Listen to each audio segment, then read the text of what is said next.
like they have a head of steam now, and maybe you can kind of understand it. They picked up 40 seats in the House.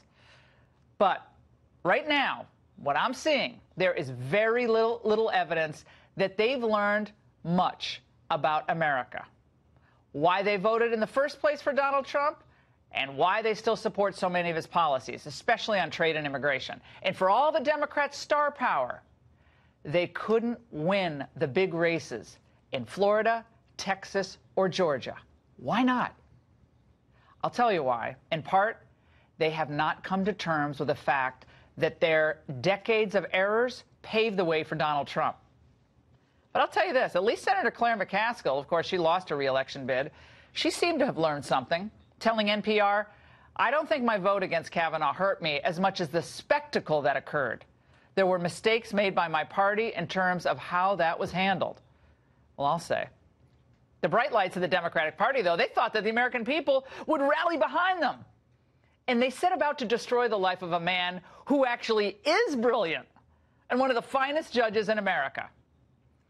Well, instead, most fair-minded people, maybe they didn't go to Yale Law School, they saw the campaign of the Democrats, a campaign of personal destruction for what it was, insidious. I don't know what the next 2 years is going to bring. But before you sweat the warnings of the expert class, remember just how much they screwed up over the past 30 years or so. And that's the angle. Here now, Charlie Kirk, Turning Point USA founder and president, Andrew Yarrow, senior fellow of the Progressive Policy Institute and author of the book Man Out, and Scott Levinson, Democratic strategist and president of Advance Group. Andrew, now, you wrote a piece recently about how the Democrats have foolishly written off white America. And it kind of dovetails into, we dovetail into each other, what I'm talking about here. They're very smart. So why did they screw up so much, and why did they lose that part of America? Well, it's a big failing of the Democratic Party. I mean, they basically ignored the concerns and even put down the concerns and problems of lots of white American men. And, you know, you hear the disdain in many Democrats, not all, and their voices or their expressions, you know. The deplorables itself is a deplorable. Clinging to their guns and religion, to the deplorables. Charlie Kirk, you've talked about this a lot. The Democrats have always tried to champion or claim that they champion the little guy. Yeah. We're going to help you up. But here you got this billionaire guy. Trump comes along. His policies are actually helping the little guy. They took a billionaire from New York to champion the wants and needs of middle America, which is now everywhere between Manhattan and Malibu. But look, they've called them slow-petted, you know, us from the Midwestern part of the country, slow-petted, you know, Bible thumpers and clingers to their God, gun, and religion. And over a period of time, they start to become the ruling class. And you look at Nancy Pelosi and Chuck Schumer, they are that ruling class where your proximity to Washington, D.C. Dictates how much wealth and power you have. And the best indication of this, the wealthiest counties in America are right around here in Washington, D.C. 8 out of 10 of the wealthiest counties in America are around Washington, D.C. Big government. Big government pays big money. Lobbyists, cronyists, deals to Washington. And middle America saw in Donald Trump, finally, a populist hero that talked about trade and immigration in a way that no one had for a long, long time. Scott, Mazie Hirono's comment just really, I found it interesting on a number of levels, because I don't think she realized that she was speaking truth to power in a way, because a lot of us have been watching this slow-moving train wreck against blue-collar America, both from Democrats and Republicans who missed the boat on China, they missed the boat on immigration, they missed the boat on NAFTA. And Mazie Hirono said, look, we're just too smart. We can't really connect with the hearts of America. No, that's actually not what she said, Laura. What she said was it's a struggle to make things digestible. And that's true. Because Americans are too stupid to understand their wages are flatlining? I'm sorry you feel that way, Laura.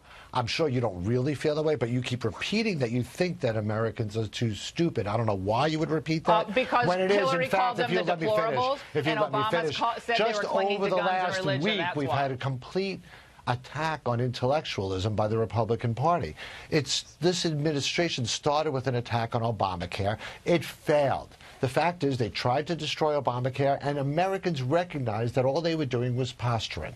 They didn't really care about the health care of America because these are complex issues that have to be debated and discussed and strategized over. The answer is not just to kill Obamacare, nor is the answer when people. Excuse me. Laura, if you could just let me finish the thought. Just let me finish. That's just my thought. No, but when the president has experts study for renegotiate NAFTA, let me ask you a question and see if you can answer the question. I was just finishing the thought. No, let me ask you a question, a simple question about NAFTA. You're not going to answer, Charlie. Right, so look, you got to answer a question. If the ruling class and the philosopher kings were really that smart, the VA wouldn't have been a total mess for 20 years, and NAFTA wouldn't have decimated the middle part of the country. We had Republican presidents during those 20 years. I'll let you go on your diatribe. Let me finish. But you know, it's your diatribe. The fact is, why be anti-intellectual? Why not face the real crisis? Both political parties for the last 30 or 40 years, and now you see the Democrats say, "Just trust us with more power." We just haven't implemented our full plan yet. And this is exactly where the rebellion of Donald Trump was rooted in. It was that, you know what, the American people know better than the rulers here in Washington. Yeah, Chris Matthews actually had a comment, I thought that was fairly interesting, about how the Democrats have become the elitists. They were always railing against the elites. Yes. Everyone likes smart people. Smart people are great. So, Andrew, you were miscasting what we were saying. Just take a breath, let me play something for you, and then you can react. Because I would assume you don't think Chris Matthews is a member of the right-wing conspiracy. I just Listen don't to what he understand said in June. Stop talking. Listen. Stop talking.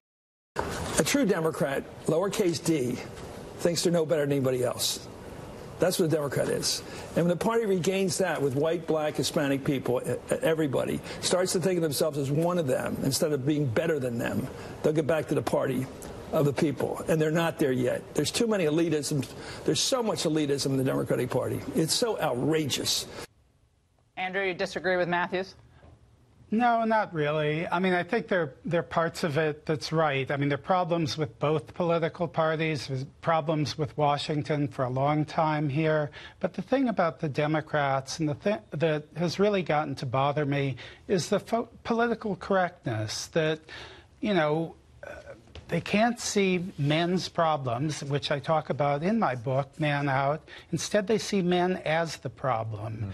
You know, they don't look at the concerns of men who are out of work, struggling for fatherhood and families, men who are struggling with poor health, mental health, and men who don't know what it means to be a man today.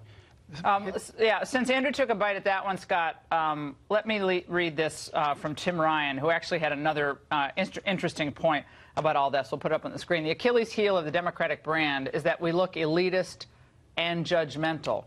Democrat from the old Rust Belt of Ohio. Your reaction to that?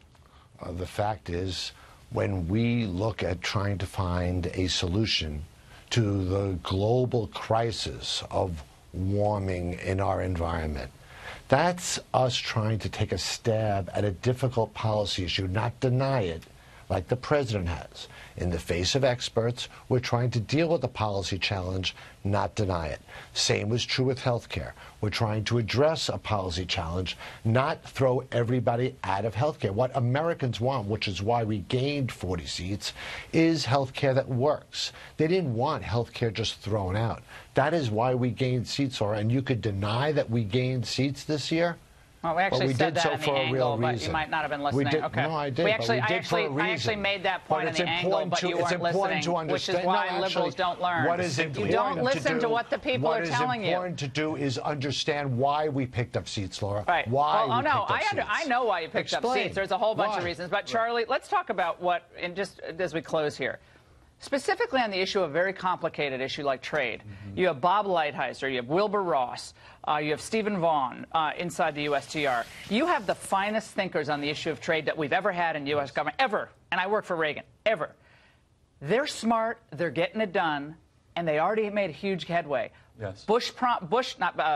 Obama promised it, and Clinton thought about it. Never would happen. The difference is you have very smart people finally negotiating for the American people, not for big transnational corporations trying to benefit foreign nations such as China so they can dump their products here. And the other important point is liberals, they say, like, oh, we're for gun control. They walk around with armed guards. They want open borders, yet they live with walls in their gated communities. They're against school choice, and they send their kids to private schools. All right, guys. They're the ultimate. All right, thank you so much. The church, by the way, politicizing a nativity scene to protest President Trump's immigration policies, and did a liberal district court judge actually help an illegal alien evade ICE custody? Wait until you hear these stories next.